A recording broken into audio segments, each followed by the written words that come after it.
Hey there. So today is going to be a little different. What we're doing today is fabricating some tile base out of 48 by 24 inch tile. Since these tiles are fairly big, instead of fabricating them on site, I took the tiles home. So I'll rip them apart to 5.5 inches. I'll polish the edges, fabricate them, and deliver them on site. So let's not waste time, let's get to it.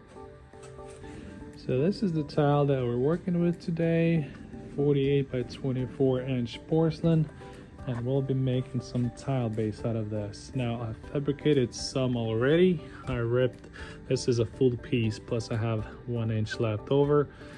So we're gonna do the same here. I'll just sort of go through the process.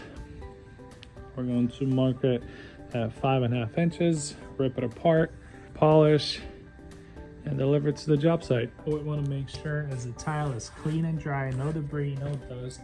That's because that's for the Sharpie to make the marking on. If the tile is wet, the Sharpie will smear and it will give you a straight line. So let's go ahead and mark 5.5 on this side, 5.5 on this side.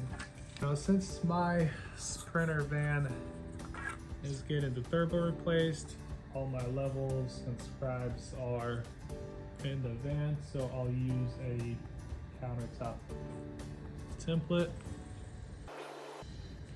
and we'll just make the mark. Now these are used to template countertops, granite countertops, so these are nice and straight. I'm not worried about that. So we're gonna have 2 factory edges. We'll do the same on the other side. Mark this side.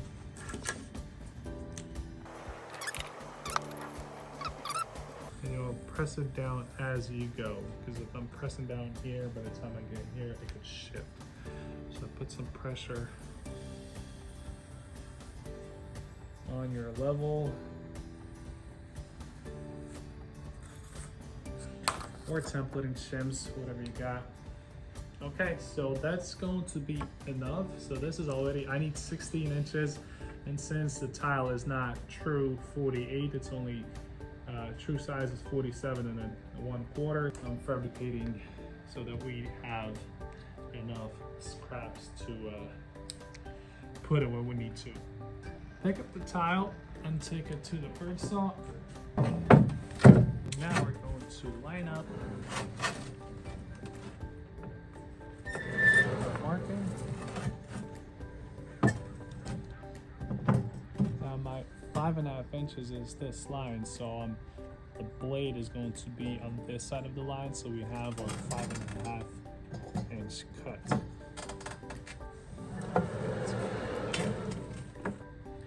Start right here. And then I like to take these clamps and clamp it down so we don't shift during the cutting process. Check again to make sure we don't move.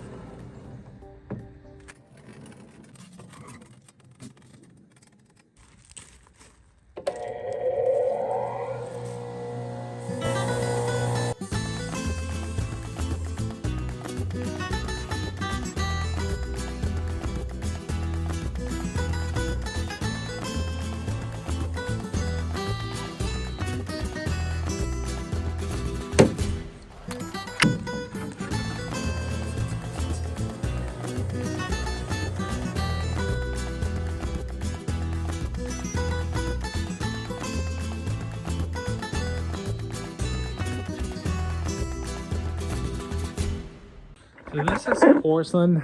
We don't need any fine grits. 100 grit will take off any chipping that's here. This is a very nice and clean cut.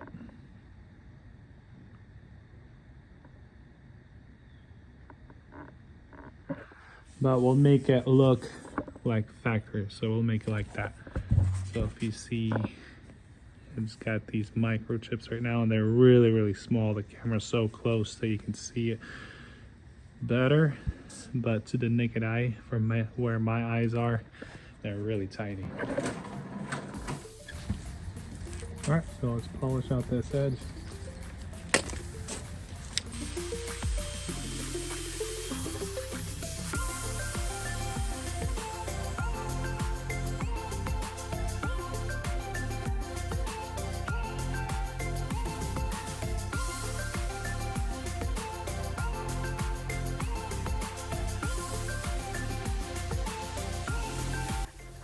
Alright, so since this printer is still out for service, we use what we got.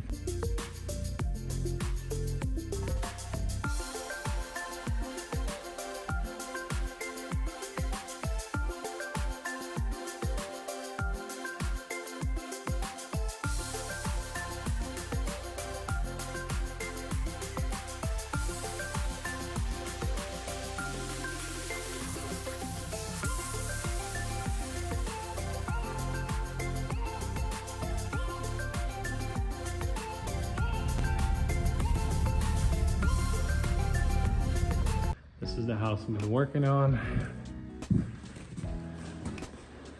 This is the kitchen, Belmont cabinet. I personally did the backsplash here, miter 45, and if you follow the channel, you'd see a couple of shorts that I made. Let's see. Oh, so a little more light here.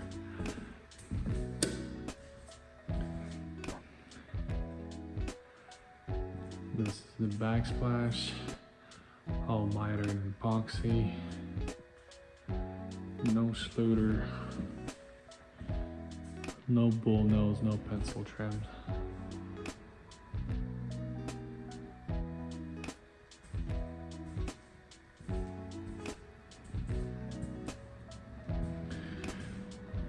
And then the backsplash here.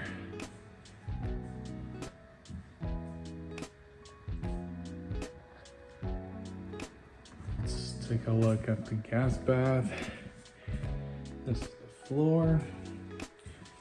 Same as the tile base we're doing in the master. This is just a plain MDF here. And we did the floor and the bathroom walls. And this is a 10-foot ceiling. So this is the wall and ceiling here.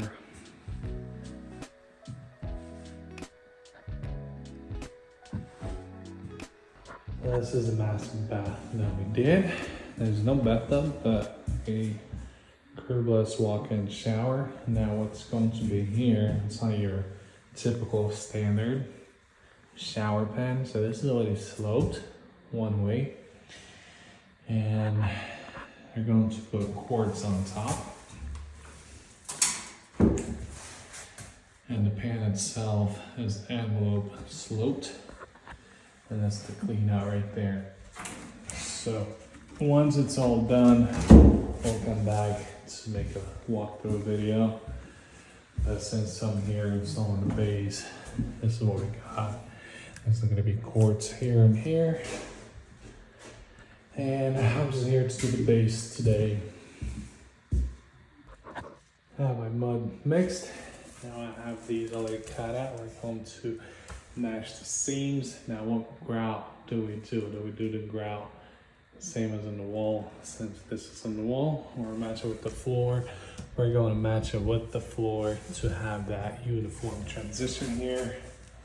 We have plenty of the grout left. Now I'll do the same thing here. We'll do it so it'll be seam to seam every two, and this is going to be independent. So we'll put this on time lapse. My phone is really running out of memory. Speed things up.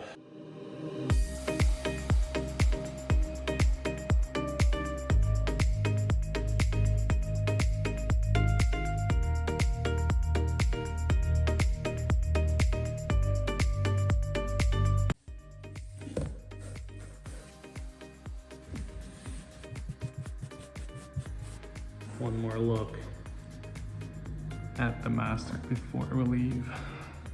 This 48 by 24 backsplash running into this wall here. 10-foot ceiling.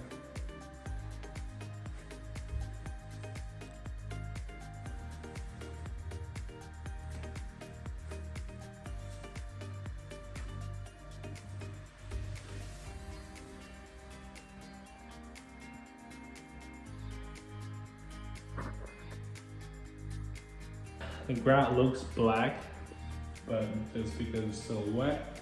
Once it dries out, it'll be gray to match the floor, and it will also be painted, same as it is here. Though we obviously can't paint it when it's just been grouted. So just a little courtesy clean, wash off the dirt, leave the place clean before you leave, and we are out. If you found this video helpful, please like and share, and if you got any value from it, please consider subscribing for more content. See you next time.